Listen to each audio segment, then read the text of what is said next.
There's got to be some emotional disorder or some mental illness involved. I mean, yeah. Otherwise, why? I mean, you're black and you're gay. You know, you're a minority of a minority.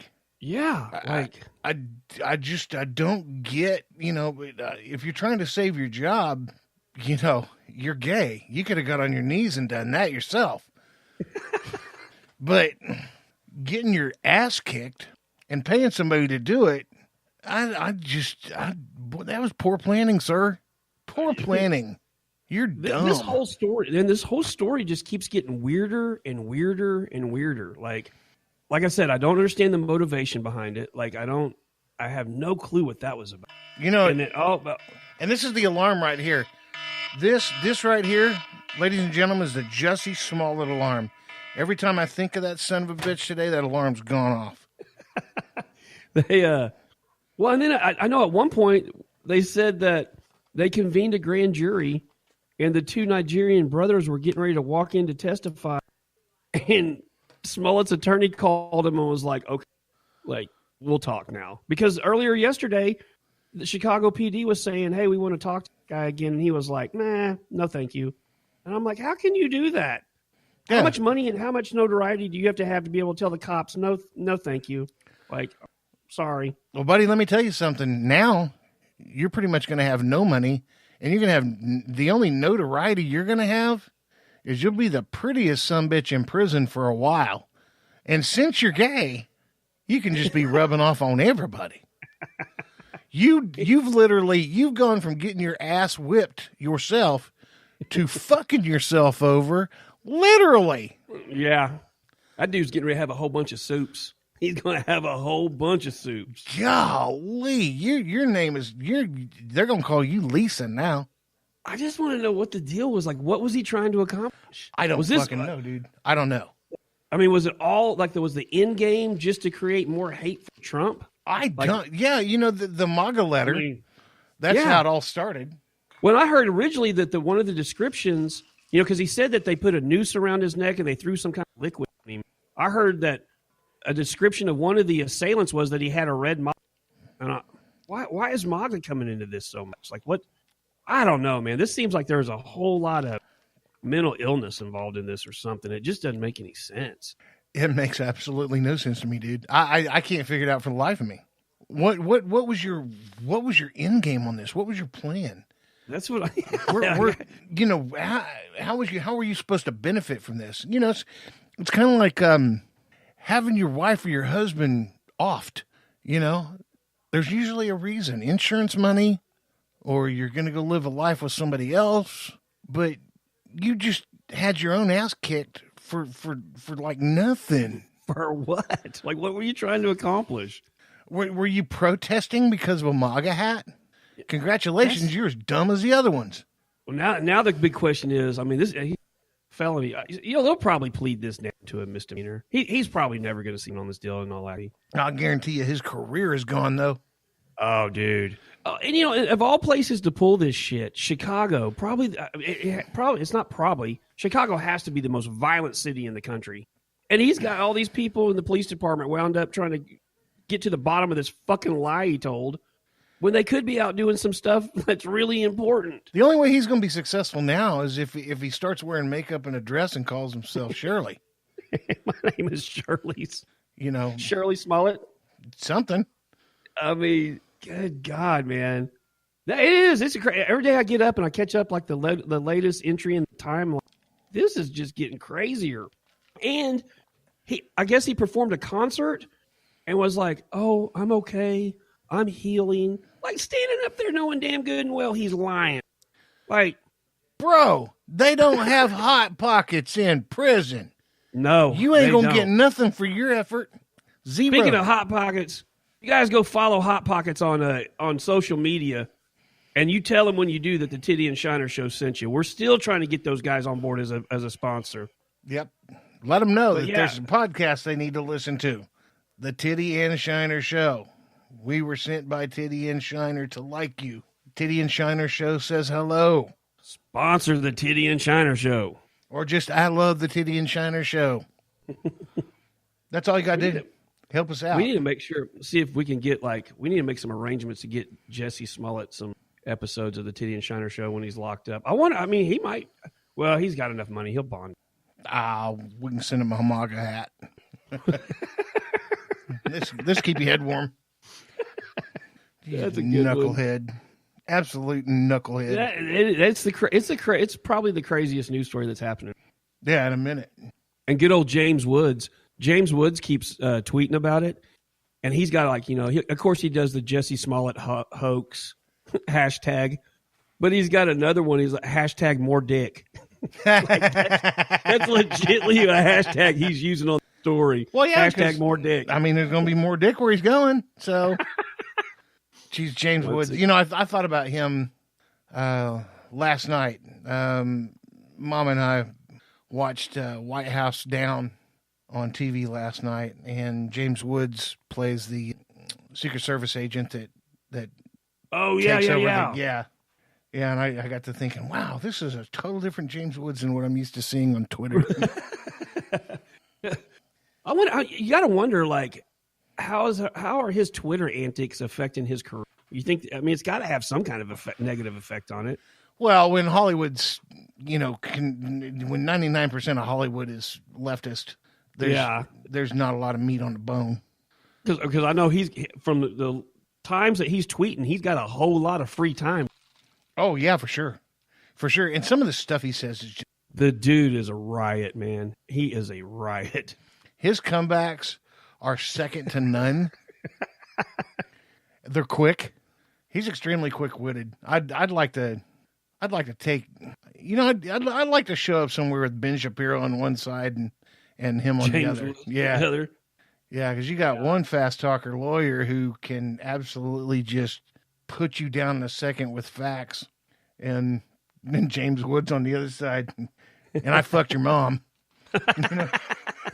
Yeah, he is quick, dude. He is totally shooting from the hip. He doesn't give a shit. No, he does not give a shit, man. Nope. And I don't know when the last time he planted fucks to even grow in his garden. It's been a minute. It's been a hot minute. Speaking of gardens, yeah. What's your summer plans? Man, I just want, as soon as the weather warms up, dude, I'm gonna have my feet in the mud next to a creek bank or the lake or something, and a fishing pole. Yeah, and a fishing pole in my hand, dude. I'm gonna hope to do a whole lot of fishing this. And you and I were actually talking on the phone, I think yesterday, maybe do some bow fishing. Yeah, it's something I'd like to learn. I've never done it before, and I've always been interested in it. It's a whole different ballgame. And noodling. I've been interested in noodling, too. I'd like to try noodling once. Well, I haven't ever been noodling either, and our buddy Meaty, he knows a couple good spots to go noodling and knows how to do it. So I tried to make that happen last year, and we just never got our schedules worked out. But we ought to hold Meaty's feet to the fire and see if we can get a noodling trip together. I think that would be awesome. I'll probably scream like a little bitch the first time one clamps onto my hand. Oh, dude, there won't be any probably about it. I know I will. Dude, I'll probably dance around a little bit too. There's just something unnatural about sticking your arm in a catfish's mouth, completely, dude. I mean, it's just not right. There's a chick on Instagram, Hannah Barron. And I don't know if she's from Georgia or Alabama, but she is a tiny little thing. Probably weighs a $1.5 at the most. And that little girl, she's in her 20s, but she is just tiny and petite, and she will go and pull some of the biggest catfish out of these holes that you have ever seen, dude. It's pretty impressive. She's got a hashtag that says her hashtag is get bit in the summertime, and man, you will see some crazy cats that she's pulling out of these mud holes. Speaking of Buck 05, if you ever saw the marionette movie Team America World Police, freedom calls a bucko. One of the greatest movies ever made. The best marionette sex scene ever. According to them, freedom cost $1.05, so she's freedom. That's right. I forgot about that. Yeah. I used to have that DVD somewhere. I need to buy a copy of it. That movie, if you're having a bad day, you watch that movie and you can't help but smile. Yeah, it is so far out there. And this sex scene, if you guys have never seen this sex scene with marionettes is so plausible, and so well done. I don't know how long it took them to shoot that, but to get marionettes in those positions, I mean, the amount of string pulling that you have to do. No pun intended. Yeah. I mean, it is epic. If you guys haven't seen that, track that movie down because you haven't seen this. Because America. Fuck yeah. Fuck yeah. Anyway, so back to Miss Bucko 5. Yeah. So yeah, and now I've been thinking about some of the pictures she posted last summer, and I'm thinking for summer, man. I mean, we need to. I'm thinking some fish fries at the lake need to happen this year. Mm-hmm. I think some bow fishing needs to happen this year. Oh, yeah, I tell you what we need to do. We need to get another slip and slide we did last year. Oh, that was epic. One of the most epic times we've ever had. If you guys have never got all your friends together and bought a giant piece of Visqueen to make a gigantic slip and slide, you haven't lived, man. That was some good memories that night. That was a great memory. Yeah, that needs to happen again this year. What you got? You got any big plans for the summer? No, Rocklahoma. I mean, yeah, we got Rocklahoma coming up in May, and then, coming up in June, I've got to be in New Orleans for work. Poor pitiful me, right? And that's going to be smelly too. French Quarter's going to be smelly in June.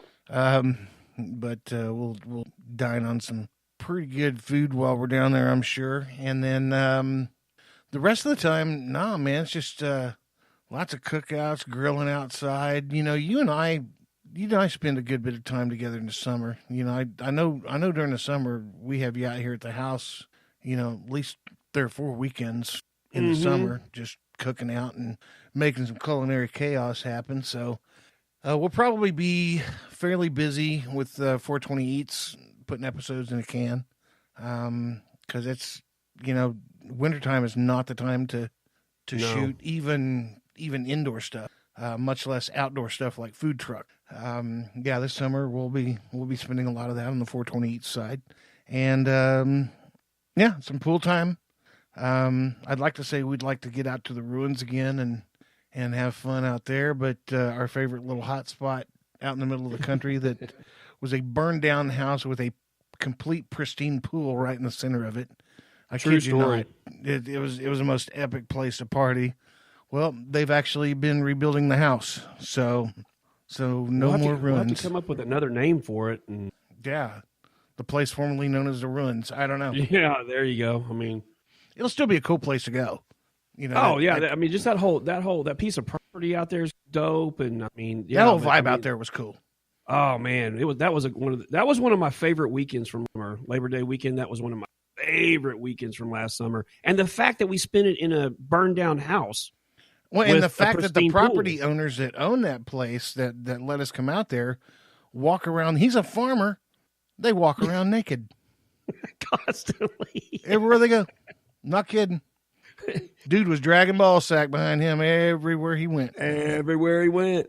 Everywhere he went. And after the first 5 minutes of it, it wasn't that awkward. No, not at all. Well, I'll tell you what else made it less awkward is that giant trash can of Cowboy Kool-Aid that they had. Oh, Jesus Christ. That made it way less awkward. Yeah, it was kind of a grapey, fruity punch, orangey, because it had pretty much every freaking flavor known to man in it. Mm-hmm. Peach. Yeah. But you could get your relax on for sure. Like God. You have a couple solo cups of that, and you're pretty chilled out for a while. Yeah. After a 6-pack of that, you're Han Solo. Well, and props to the guys from Dixie Rec for having us out there. I mean, that was a great fucking. Yeah. They were the band of the eve, and we had a great time there. That's for. I don't know, man. I'm trying to think of what else may be going on this summer, but not a lot. Just we're going to be busy with the 420 Eats, and probably going to be scaling back from 2 episodes of the podcast back to 1 once we start getting real busy. I know that we will not have a podcast episode this Monday, just because of all the filming we have to do on Sunday, and then all the post-production stuff. That's just going to be a nightmare from that. So no podcast for Monday. We will be back in a week in our same regular Thursday spot, but nothing on Monday. At least nothing. I'm not going to be here. I don't know if